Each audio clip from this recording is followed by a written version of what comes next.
Omule, te salut! Dr. Mihail aici și astăzi vorbim despre alimente care lipsesc inimii tale. O să vorbim despre 6 grupe de alimente pe care ar trebui să le mănânci zilnic sau săptămânal, astfel încât inima ta să rămână sănătoasă. Și asta rezultă după foarte multe cercetări și acest articol pe care îl lăsăm acum pe ecran, care este publicat în European Heart Journal. Este, practic, un articol scris de un medic care a analizat ultimile ghiduri, ultimile studii. Și lucrurile sunt destul de complicate aici, pentru că oamenii de știință se întreabă, băi, dar stai un pic, este HDL colesterol prea puțin de vină sau prea mult LDL colesterol sau prea multe trigliceride și ajung la concluzia că un metabolism prea mare al trigliceridelor poate să fie o cauză care nu se știe dacă este independentă de greutatea pe care o ai sau e vorba despre colesterol purtat de resturile de trigliceride care îți astupă arterele. Lucrurile sunt complicate, dar toate concluziile și toate studiile despre care se discută în acest articol pe care o să-l lăsăm în descrierea acestui video duc toate la lipsa anumitor alimente care pur și simplu ne lipsesc din alimentație. Ori mâncăm prea puține, da? Ori nu mâncăm deloc. Și în acest material nu vreau să vă spun ce să nu mâncați, că să nu mâncați zahăr sau să nu mâncați merdenele sau să nu mâncați prăjituri. Vreau să vă zic ce să mâncați, pentru că se pare că aceste alimente lipsesc inimii noastre. Acum, înainte să ajungem la aceste 6 grupe de alimente sau alimente în general, vreau să vorbim despre mecanismul prin care inima ta practic nu mai lucrează. E un motor care se oprește din a lucra. Lipsa acestor alimente face ca în sângele tău să se acumuleze rezidu. Rezidul ăsta crește inflamația. Și această creștere a inflamației, pe de o parte, duce la ruginirea vaselor de sânge care se astupă ca niște țevi care ruginesc, unul la mână, sau se sparg ca niște țevi care se sparg în creier și duc la AVC, sau la moarte celulară accelerată, da? Renașterea acelor celule una după alta, până când acea renaștere nu se mai face cum trebuie și apare cancerul. În toate studiile, oamenii care nu consumă aceste alimente, care duc lipsa acestor alimente, fie mor de cancer, fie mor de boală cardiovasculară. Ca și idee, cancerul sau boala cardiovasculară nu este un ghinion care apare peste noapte. Este rezultatul, este, într-un mod macabru spus, cireașa de pe tort după ce ai făcut tortul. Deci tu, ca să ai cireașa de pe tort, trebuie să prepari tortul, să ții ingrediente, să amesteci la ele, să le ții la frigider. Asta se întâmplă în corpul nostru. Prepararea acestui tort macabru se întâmplă în corpul nostru fără ca noi să știm. Și deodată ceea ce vedem este un infart sau un diagnostic de cancer care pur și simplu coace acolo de zeci de ani prin lipsa acestor alimente. Și acum, hai să vedem ce lipsește inimii tale și ce trebuie să mănânci. O să vorbim despre fiecare în parte și după aia vă dau numărul aproximativ de porții zilnice sau săptămânale. Primul lucru care ne lipsește este fructul întreg.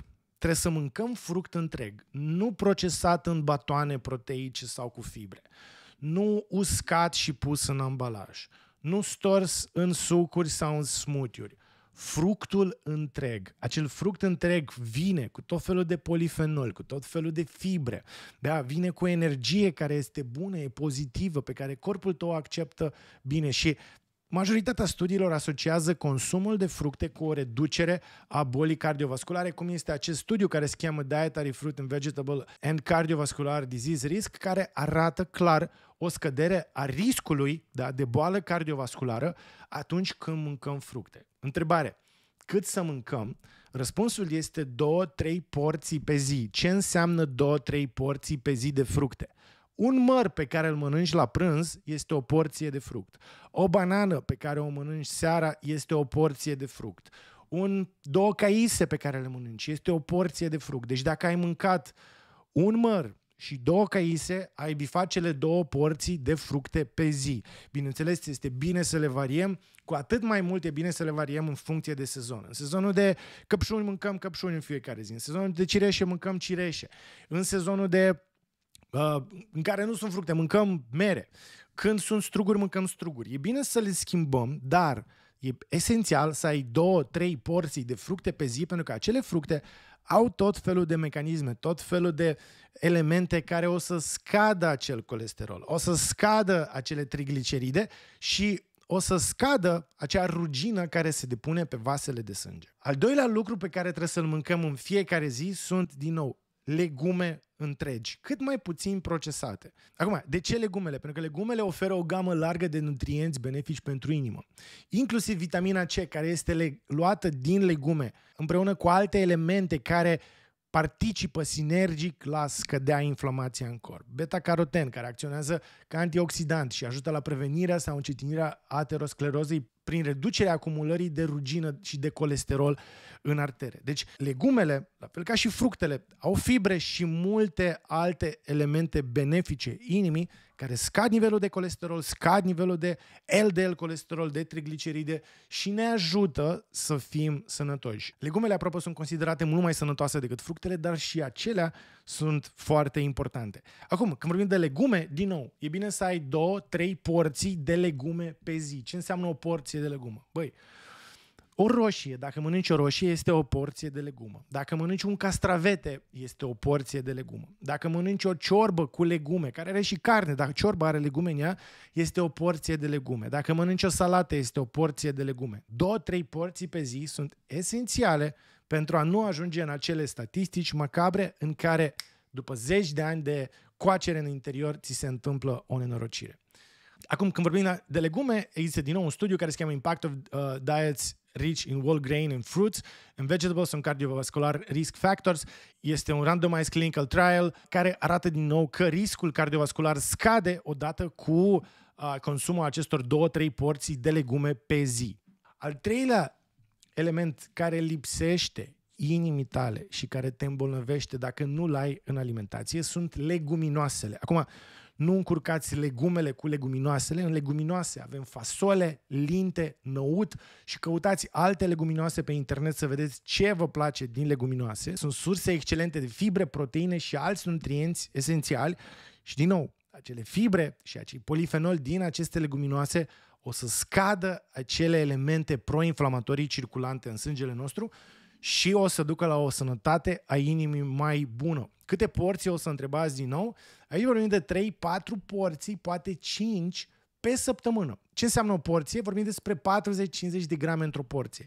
Deci un pic de fasole bătută e o porție de leguminoase. Un pic de hummus e o porție de leguminoase. Un pic de mazăre acolo, mâncare de mazăre, este o porție de leguminoase. O supă de linte este din nou o porție de leguminoase. Deci uite, cele enumerate acum, dacă mâncați câte una pe săptămână, v-ați bifat doza necesară de leguminoase pe săptămână. Dacă mergeți spre mai mult, este cu atât mai bine. Acum, când vorbim despre leguminoase, avem acest studiu care se cheamă Intake of Legumes and Cardiovascular Disease, care arată că doza ideală este de 400 de grame pe săptămână. Acum, dacă poți să atingi 3-4 porții pe săptămână, eu sunt fericit. Dar dacă faci acele porții de câte 100 de grame, se pare că în acest studiu asta te duce cel mai bun beneficiu pentru riscul tău cardiovascular. Al patrulea element care lipsește în inimii tale e reprezentat de alune și nuci. Nucile și alunele sunt bogate în acizi grași esențiali și alți nutrienți care sprijină sănătatea cardiovasculară. Deci,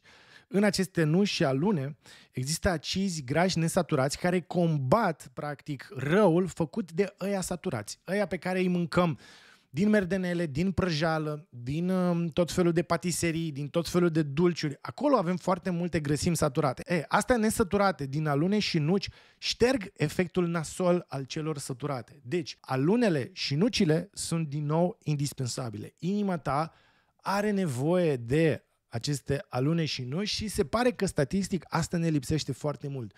Cât să mănânci o porție pe zi? Ce înseamnă o porție pe zi? Fix îți pui în căușul palmei. Uite, îți pui așa în căușul palmei, cât încape în căușul palmei, asta este porția de care tu ai nevoie în fiecare zi. Da? Deci te duci la piață, îți iei nuci, alune, ți le pui în sufragerie în fiecare zi, îți umpli un pic, da, în palmă și mănânci, aia e porția de care tu ai nevoie zilnic. Este din nou acest studiu care se cheamă Nuts and Cardiovascular Disease, care arată că acestea sunt efectiv balsam pentru inima ta, pentru sănătatea ta cardiovasculară. Acum, al cincilea element care lipsește inimii tale este peștele. Și aici recomandarea este să mănânci 2-3 porții pe săptămână, a cel puțin 150 de grame. Peștele o să aibă acizi grași omega-3 și aici vorbim despre somon gras, macrou sau sardine. Poți să iei și la conservă sardine, nu au nicio problemă. Te uiți la ingrediente, dacă au doar ulei și sardine, ele sunt ideale pentru sănătatea ta cardiovasculară. Și pentru pește avem acest studiu care se cheamă Fish Consumption in Coronary Heart Disease, o meta-analiză care arată că 20 de grame pe zi de pește scade progresiv riscul de a face boală cardiovasculară cu 4%.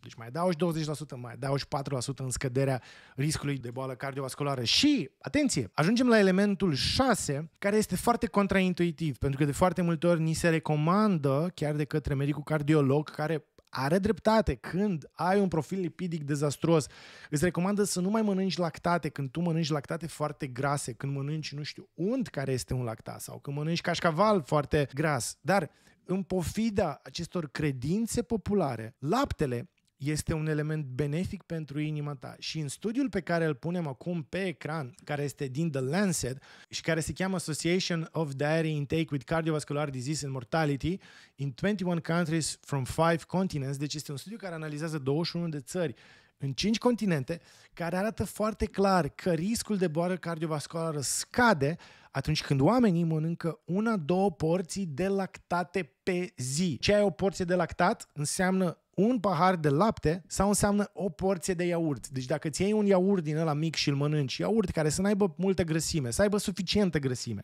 deci nu multă, nu puțină, un iaurt simplu, fără dulceață, fără fructe, fără zahăr adăugat, sau un pahar original de lapte, da? Și nu vorbim despre lapte de la vacă, laptele din comerț. Acest consum de lactate scade riscul de boală cardiovasculară în pofida credințelor populare. Ce se observă în acest studiu este că consumul de cașcaval nu a fost asociat în niciun fel. Deci consumul de cașcaval, câte o porție pe zi, da, câteva felii, nu-ți crește și nu-ți scade riscul de boală cardiovasculară. Deci iată, în concluzie, cele 6 elemente care lipsesc inimii tale. Da?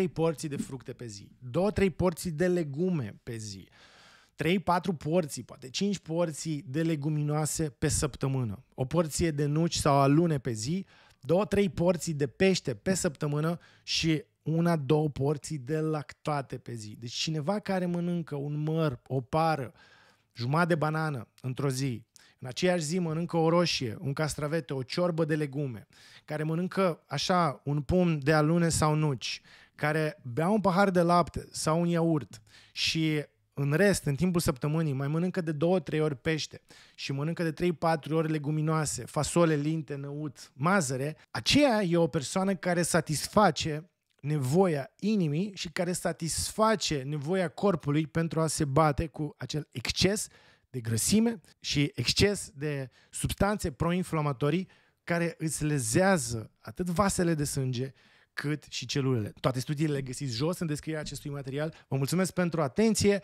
și dacă vreți să vedeți încă un material interesant, vi-l recomand pe acesta de aici, în care vorbim despre somn. Aveți grijă de voi, faceți alegeri corecte. O alegere corectă este să dați un like, un subscribe și să scrieți un comentariu pentru algoritm jos la acest material. Vă mulțumesc!